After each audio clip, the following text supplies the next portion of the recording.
Hello friends, welcome to my channel. आज हम बात करने वाले हैं डेलीगेंट मीडिया कॉरपोरेशन लिमिटेड के बारे में, यानी डीएनए मीडिया। ठीक है, तो डीएनए मीडिया ये शेयर मेरे पास था और ये मुझे फ्री में मिला था ऑलरेडी। और फ्री कैसे मिला था तो ये भी मैं दिखा देता हूँ। ये डीमर्जर से मिला था, तो वो भी डिटेल बता दूंगा, क्योंकि डीमर्जर का बहुत लोगों को पता नहीं होता है कैसे क्या होता है वो चीज़। तो यहाँ पर मैं एक्सप्लेन भी करूंगा।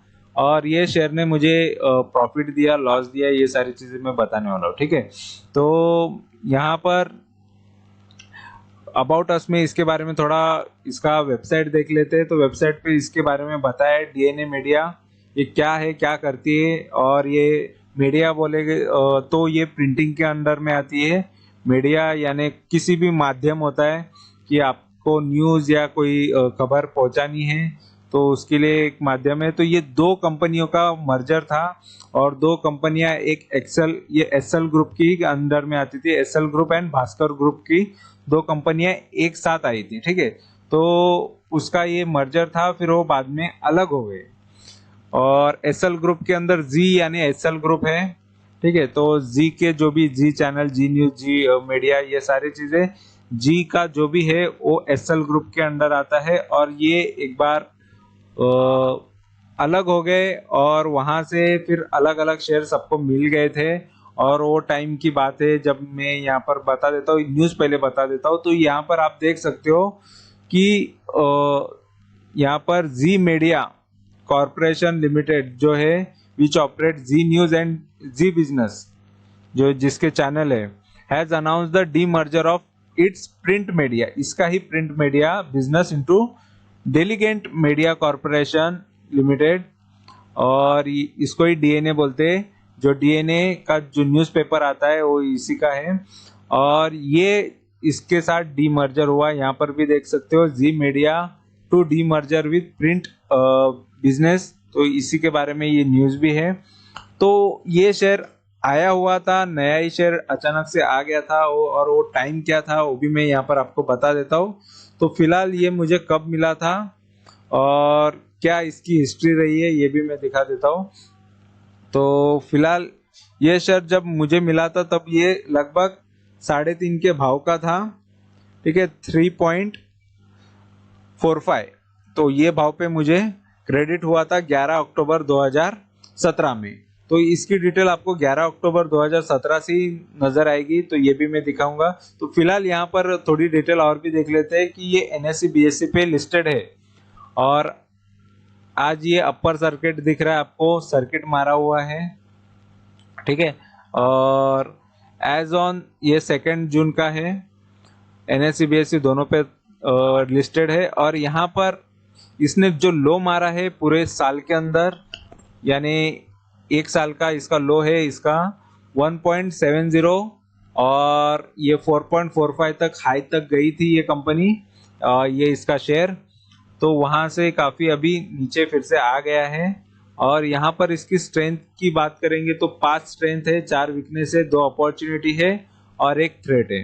ठीक है, तो यहाँ पर ग्रोथ इन नेट प्रॉफिट है, अच्छा है। नेट प्रॉफिट में ग्रोथ हो रहा है क्वार्टर ऑन क्वार्टर बेस पे। तो एवरी क्वार्टर यानी 3-3 महीने बाद जो रिजल्ट्स आते हैं उसमें ये इसमें ग्रोथ नजर आ रहा है। ये एक अच्छी बात है। ये कंपनी के अंदर 5 ऐसे स्ट्रेंथ है और 4 वीकनेसेस है, जिसके अंदर से एक टॉप पे बताया जिसका वीकनेस इनएफिशिएंट यूज है बता रहा है। तो inefficient use of asset generate profit, तो यूज प्रॉपर नहीं हो रहा है ऑफ असेट्स, यानी ये असेट्स में ही आता है मार्केट का, ये कैपिटल वगैरह है या जो भी है, तो उस पर इनका यूज प्रॉपर ना होके इस पे रिटर्न अच्छे नहीं ला पा रहा है कंपनी। और यहाँ पर अपॉर्चुनिटी की बात करेंगे तो इसका पॉजिटिव ब्रेकआउट बता रहा है 3rd रेजिस्टेंस। तो ये शॉर्ट टर्म के हिसाब से अगर देखा जाए तो इसका रेजिस्टेंस तोड़ रहा है ये 3rd वाला भी, यानी ये ऊपर जाने के मार्ग पर है या ऊपर जा रहा है, वो डायरेक्शन में है। तो फिलहाल ये ऊपर ही जा रहा है, क्योंकि ऑलरेडी ये सर्किट मारेगा तो बहुत इजी होता है किसी भी शेयर के लिए ऊपर ही जाना। तो ये ओपन ही हो रहा है, देखो 240 से लो और हाई भी 240 से, यानी इसका ये सर्किट मारते जा रहा है। ठीक है, और यहाँ पर इसका मार्केट कैपिटल काफी कम है, 28 करोड़ की ही कंपनी है, तो काफी कम है इसके पास कैपिटल। और इसकी डिलीवरी अच्छी खासी उठाई जा रही है, लगभग 68% से ज्यादा इसकी हिस्सेदारी उठाई जा रही है। और फेस वैल्यू इसका 1 रुपए का है। और यहाँ पर पी तो हमने देख लिया, बहुत सस्ता है ये, इसका पी 1.18, तो काफी सस्ता आपको ये शेयर मिल जाएगा। ईपीएस भी अच्छा बता रहे हैं तो फिलहाल, और बुक वैल्यू माइनस में बता रहे हैं, ठीक है। और यहाँ पर हम इसके चार्ट्स देखेंगे और उसके साथ साथ मैं अपनी जर्नी बताऊंगा कि ये शेयर मेरे पास जब से ये डीमर्ज से आया है, तो देखो आपको वही चीज देखने मिलेगी। डीमर्ज कब हुआ था, ये सारी चीजें मैं आपको दिखा देता हूँ। और ये शेयर कब था मेरे पास, तो लगभग पहले 1 साल का यहाँ पर चार्ट देख लो। तो 1 साल में देखो काफी ये इस तरीके का चार्ट होता है ना, तो इसका मतलब ये सर्किट मार रहा है, तो ये सर्किट में ही खेलता है। अपर सर्किट मारते गया और लोअर सर्किट मारते गया, फिर थोड़ा सा अप गया, फिर डाउन गया। ये सर्किट के हिसाब से ही चलता हुआ नजर आ रहा है फिलहाल तो। और क्योंकि इसी सर्किट का ऐसे ही चार्ट होता है, सीधा ऊपर जाएगा और सीधा नीचे आते रहेगा, ऐसे ऐसे चार्ट्स नहीं होते हैं। तो फिलहाल इसका ऐसे ही दिखता है कि ऊपर जाता है तो एकदम स्पीड में जाता है, और नीचे आता है तो भी वही स्पीड में आता है। तो इस तरीके का रहेगा तो सही होता है। लेकिन फिर से ये अप साइड जा रहा है, फिर डाउन साइड आ रहा है, अप साइड डाउन साइड ये करते रहता है। तो 1 साल का इस तरीके का इसका चार्ट है। और इसके 5 साल के चार्ट देखो, काफी गिरावट भरे दिख रहे हैं आपको। यहाँ पर ये 14 रुपए का एक टाइम पे शेयर था, ये लगभग ये 2018 की बात है। लेकिन जब ये मेरे पास आया था, ठीक है, यहाँ पर 11 दिसंबर 2017 बता रहा है, ठीक है। और वहां से ऑलरेडी इसके पहले आया है, तो वो भी मैं दिखा दूंगा, मैक्स में वो दिख जाएगा आपको। तो फिलहाल यहाँ पर 11 दिसंबर से दिख रहा है, ठीक है। तो वहां पर आपको 11 दिसंबर ही दिखेगा, 1 दिसंबर, यहाँ पर 11 दिसंबर का ही दिखेगा, क्योंकि 1 दिसंबर को तो नहीं आया था, 11 दिसंबर दिखेगा। देखो मेरे डिमैट अकाउंट में ये 11 अक्टूबर का आया। यहाँ पर मैं एक बात बताना चाहता हूँ, क्योंकि के कल्पना और डीडेव प्लास्टिक का डीमर्जर हुआ है, और वो मेरे पास शेयर है के कल्पना के, तो उस पे बहुत सारे इन्वेस्टर के सवाल थे, क्यों नहीं आया डीमर्जर के बाद, क्यों नहीं मिला शेयर, क्यों नहीं मिला। देखो कभी कभी शेयर्स बहुत जल्दी मिल जाते हैं, कभी कभी लेट हो जाता है, क्योंकि लिस्टिंग होनी बाकी होती है किसी भी नए शेयर की, तो लिस्टिंग का थोड़ा प्रोसेस थोड़ा लंबा चल जाता है कभी कभी। तो यहाँ पर देखो ये शेयर 11 दिसंबर से ही बता रहा है, और मुझे ये मेरे डिमैट अकाउंट में 11 अक्टूबर को ही आ गया था, ठीक है। तो 11 अक्टूबर यानी लगभग 2 महीने पहले मुझे आया, और 2 महीने बाद इसकी लिस्टिंग हुई। तो आप वेट कर सकते हो, अगर आपके अकाउंट में ये ऐसा शेयर आ जाता है तो डीमर्जर से ही आएगा। और उसका यही होता है कि देखो उसके बाद वो शेयर काफी बढ़ गया, मतलब ये जो वैल्यू आई थी इसकी, और वो टाइम पे इसका वैल्यू लगभग वो टाइम पे यहाँ पर दिखा देता हूँ। तो मेरे पास जब आया था तो अब उसका भाव था 2017 में, ये जब मिला मुझे 3.45 था। फिर उसके बाद ये देखो वो शेयर काफी ऊपर गया, लगभग 14.40 का हुआ, और उसके बाद ये गिरावट दिखाते गया, ठीक है। गिरावट इतनी दिखाई तो काफी ये लो तक आ गया, यानी लगभग 3 रुपए तक आ गया था, 3 रुपए 55।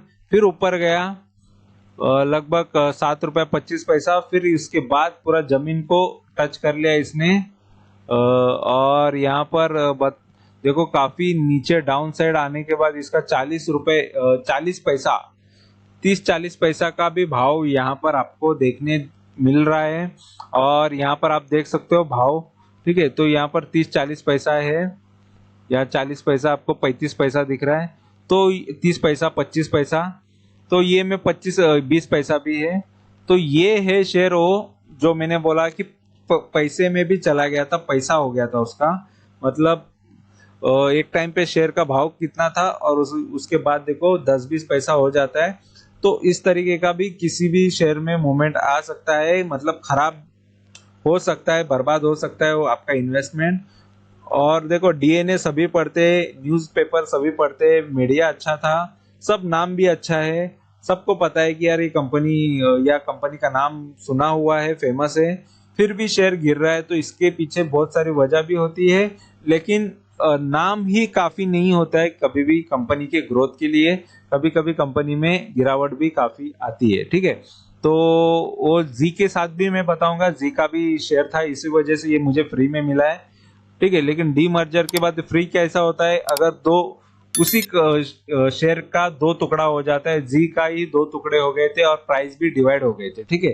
तो यहाँ पर कोई मुझे नया प्राइस में नहीं मिला था, तो उसके बाद ये शेयर काफी बढ़ा, फिर उसके बाद गिरा, और मेरा 3.45 का जो प्राइस मुझे मिला था वो प्राइस पे, ठीक है, उसकी वैल्यू जो थी, उसके बाद वो 50-60 पैसे पर मैंने उसको खरीदना चालू किया। 60 पैसे का जब था ये, लगभग इसको मैंने बाय करना चालू किया दिसंबर 2020 से, 24 दिसंबर 2020 से इसको मैंने बाय करना चालू किया। यहाँ पर 2020 बता देता हूँ दिसंबर से, तभी मैं स्विंग या फिर मैं बहुत सारे शेयर्स को निकाला कर रहा था, ठीक है, बेचते जा रहा था, क्योंकि वहां पर ऑलरेडी मैंने स्विंग ट्रेडिंग चालू की थी लगभग कोविड के टाइम से। तो कोविड के टाइम से मुझे मेरे जितने भी लॉस में शेयर है सारे मैंने मोस्ट ऑफ मैंने शेयर्स बता दिया, और बाकी सारे मैं बताने वाला हूँ।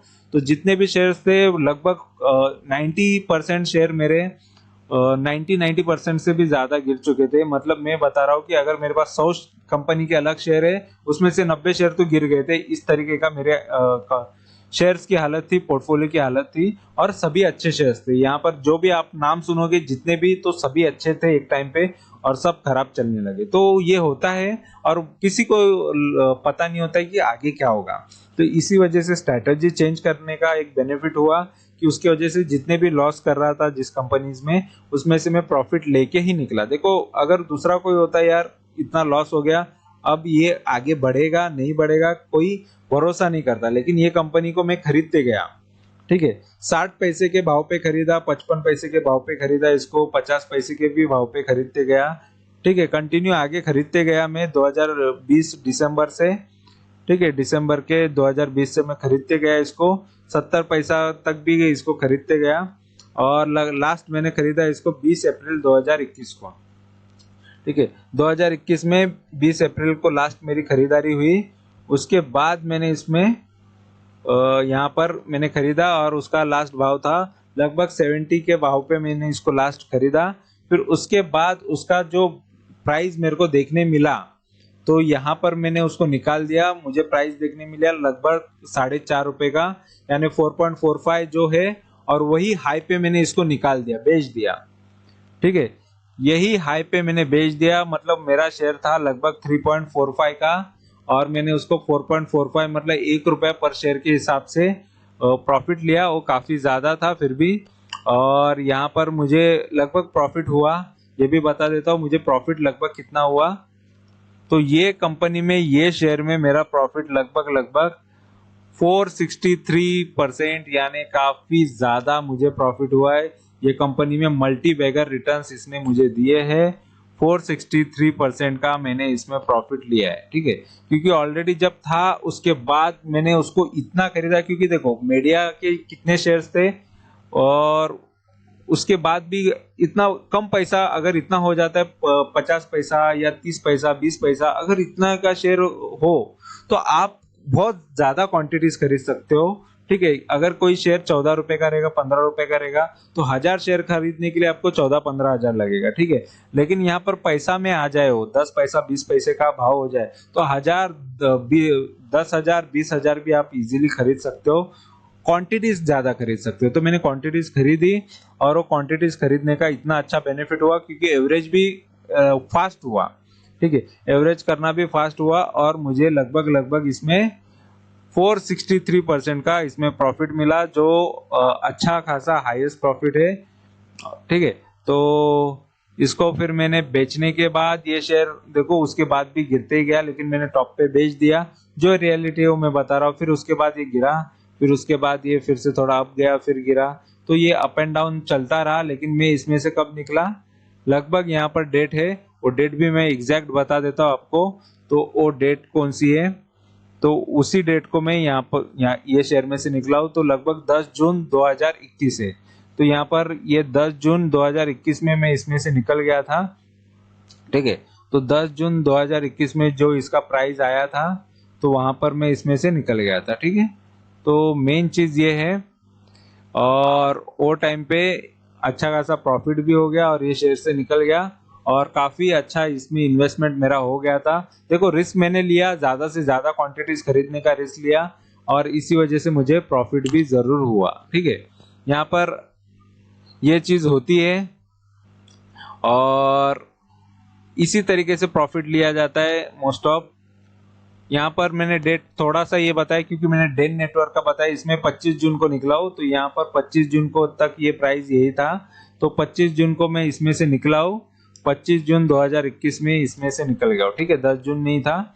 तो फिलहाल वो डेन नेटवर्क का बता दिया मैंने क्योंकि डीएनए और डेन नेटवर्क थोड़ा आगे पीछे ही है शेयर, तो मैं सभी शेयर का ओपन कर करके बता रहा हूँ। डेन नेटवर्क का मैंने डाल चुका हूँ ऑलरेडी वीडियो, और डीएनए का भी, और जितने शेयर्स है जिसमें मैंने लिया, जैसे डिश टीवी का और रिलायंस के जो भी नेटवर्क है, नेटवर्क 18 वगैरह, तो बहुत सारे शेयर्स मैंने मीडिया सेक्टर भी लेके रखे थे। मैंने बहुत सारे पहले लॉन्ग टर्म के हिसाब से मैंने लिया था और लॉन्ग टर्म के हिसाब से देखते देखते बहुत सारे शेयर की हालत इतनी खराब हो गई थी। मीडिया सेक्टर हो, फार्मा सेक्टर हो, कोई भी सेक्टर हो, सभी शेयर्स की काफी बुरी हाल हो गई थी। अच्छे अच्छे शेयर चुनने के बाद भी गिने चुने 10 शेयर ही रहेंगे जो अच्छे खासे मल्टीबैगर रिटर्न दिए, बाकी सबने लॉस ही दिखा रहा था। और वही लॉस से मैंने ये सीख गया कि यार कि सही शेयर्स में रहना है, लेकिन कितना टाइम रहना है ये भी डिपेंड है, और कौन से भाव पे रहना है ये भी जरूरी होता है कि हमको पता होना चाहिए कौन से भाव पे रहना है। अगर नहीं पता है तो हमको थोड़ा थोड़ा करके क्वांटिटीज खरीदते जाना है। ठीक है, तो फिलहाल ये चीज में से मैं तो प्रॉफिट में निकल गया, लगभग 463% का प्रॉफिट तो मिल गया। और उसके बाद यहाँ पर इसमें आगे के लिए हम क्या इसमें देखते हैं फ्यूचर, तो यहाँ पर प्राइस एंड वॉल्यूम में यहाँ पर आप देख सकते हो इसने अच्छे खासे रिटर्न्स देते आया है। ये 1 वीक में भी लगभग 9% तक रिटर्न दिया है, लेकिन एक महीने में इसने 9.5% का लॉस दिया है। 3 महीने का इसने 33% का प्रॉफिट दिया है, तो एक साल वाले को इसने 9% का प्रॉफिट दिया है और 3 साल वाले को 200% का प्रॉफिट दिया है, यानी काफी अच्छा खासा प्रॉफिट इसने 3 साल वालों को दिया है। और यहाँ पर मार्च के रिजल्ट जो आए हैं डाउन बता रहा है, ये एक चीज खराब है। लेकिन देखो, मार्च के रिजल्ट 2 जून, ये 2 जून यानी आज ही के दिन इसके रिजल्ट डिक्लेयर हुए हैं। आज ही के दिन यहाँ पर ये न्यूज खराब आ चुकी है। लगभग ये सुबह न्यूज आई थी, फिर भी ये शेयर यहाँ पर मैं दिखा देता हूँ अपर सर्किट पे, कोई शेयर को फर्क नहीं पड़ा। तो ये लोग जो अंदाजा लगाते हैं कि प्रिडिक्ट करते हैं कि यार शेयर अभी न्यूज खराब है तो गिरेगा, मोस्ट ऑफ टाइम मार्केट उसको रॉन्ग प्रूव कर देता है कि हर टाइम आप सही नहीं हो सकते। तो प्रिडिक्शन लगाना इजी है, लेकिन 80% 90% प्रिडिक्शन सही हो जाता है, लेकिन वो 10-20% का कभी ना कभी रॉन्ग हो काफी भारी पड़ जाता है। तो लोग सेल की ऑर्डर डाले या बाय के, लेकिन यहाँ पर बाय की ऑर्डर्स ज्यादा पड़े, इसी वजह से ये अपर सर्किट लगा हुआ है। ठीक है, तो यही चीज होती है ऐसे शेयर्स में। फिलहाल ये गिरा है, लेकिन लोग इसमें खरीदारी करते जा रहे हैं। तो यहाँ पर हम यहाँ पर लगभग ये 67 लाख का सेल्स बहुत काफी कम होता है, और यहाँ पर 100% की बाइंग यहाँ पर बता रहे हैं। ठीक है, और नीचे हम इसके और प्राइस देखेंगे तो हाँ, यहाँ पर फाइनेंशियल देखते हैं तो देखो फाइनेंशियल में काफी ये खराब निकला हुआ है। ऑलरेडी यहाँ पर आपको स्टार्टिंग में देखने मिलेगा कि 124 करोड़ का ये कंपनी रेवेन्यू जनरेट कर रही थी, फिर 114 करोड़ का, फिर वहां से रेवेन्यू काफी कम हो गया कंपनी का, लगभग 1 करोड़, 3 करोड़, 6 करोड़, तो काफी रेवेन्यू या सेल्स काफी कम हुआ। और नेट प्रॉफिट तो था ही नहीं, स्टार्टिंग में लॉस ही कर रही थी। 98 करोड़, 57 करोड़, फिर यहाँ पर जीरो है, और यहाँ पर 2 करोड़ का प्रॉफिट, अभी 23 करोड़ का प्रॉफिट 2022 में।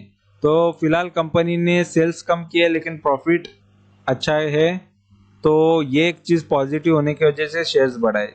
सेल्स डाउन है लेकिन प्रॉफिट में आई है कंपनी, इस वजह से शेयर्स अप है। ठीक है, और यहाँ पर प्रोमोटर के होल्डिंग्स अच्छी है, 62% है, ये एक अच्छी बात होती है। ठीक है, तो प्रमोटर के बाद काफी अच्छा इन्वेस्टमेंट पब्लिक का भी है, 32% तो पब्लिक के पास शेयर है, और फॉरेन के इन्वेस्टर्स भी है इसके अंदर और एक म्यूचुअल फंड भी है। ठीक है, यहाँ पर आपको म्यूचुअल फंड दिखेगा, यहाँ पर आपको नहीं नजर आएगा, लेकिन यहाँ पर एक है म्यूचुअल फंड इसके अंदर, और वो एक म्यूचुअल फंड होने की वजह से काफी कम परसेंटेज होने की वजह से वो नहीं दिखा रहा है। और ये मार्च का ही डेटा है और ये मार्च में ही आप देख सकते हो। और फॉरेन के इन्वेस्टर 12 है पूरे, ये फॉरेन के इन्वेस्टर ने भी काफी अच्छा इन्वेस्टमेंट किया है।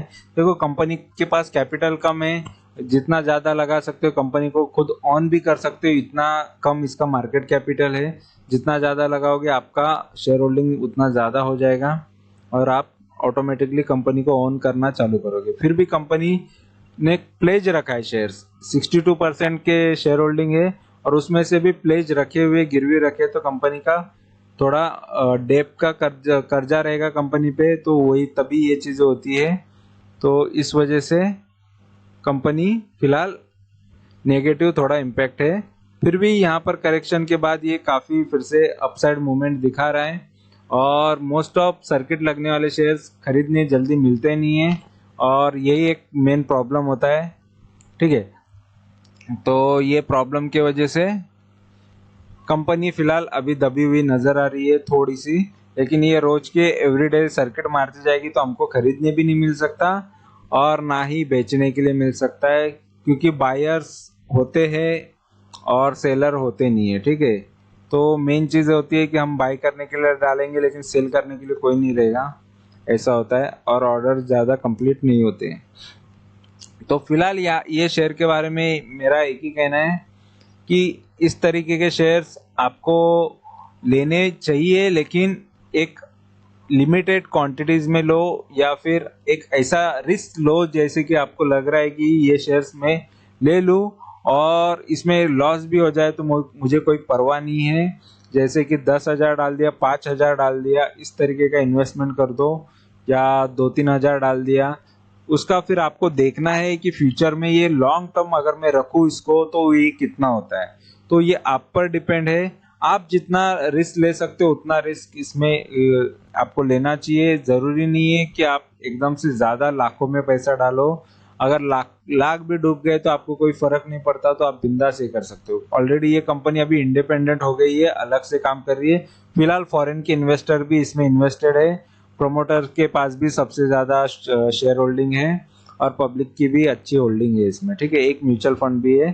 तो सारी डिटेल्स यहाँ पर मैंने जो भी अवेलेबल है प्रूफ के साथ आपको बताई है और मैं यही चीज करना चाहता हूँ, सारी डिटेल्स आपको जेन्युइन और प्रूफ के साथ, सोर्स के साथ, क्योंकि एक व्यूअर ने मुझे बताया था कि आप कौन से बेस पे बोलते हो, कौन से सोर्स पे, तो उनको ऑलरेडी मैं दिखा भी देता हूँ। और मेरे ऑलरेडी कुछ वीडियोस रिपीट होने की वजह से, सेम शेयर होने की वजह से मैं बार बार वो चीजें रिपीट नहीं करता कि अगर मैं रिजल्ट्स बता रहा हूँ या और कोई इन्फॉर्मेशन दे रहा हूँ तो पहले अगर मैंने वो चीज बताई हुई है, सोर्स बताया हुआ है, तो रिपीट सोर्स नहीं करूंगा। तो इस वजह से मुझे बताना पड़ता है कि वो पहले के वीडियो में सारी चीजें कवर हो जाती है।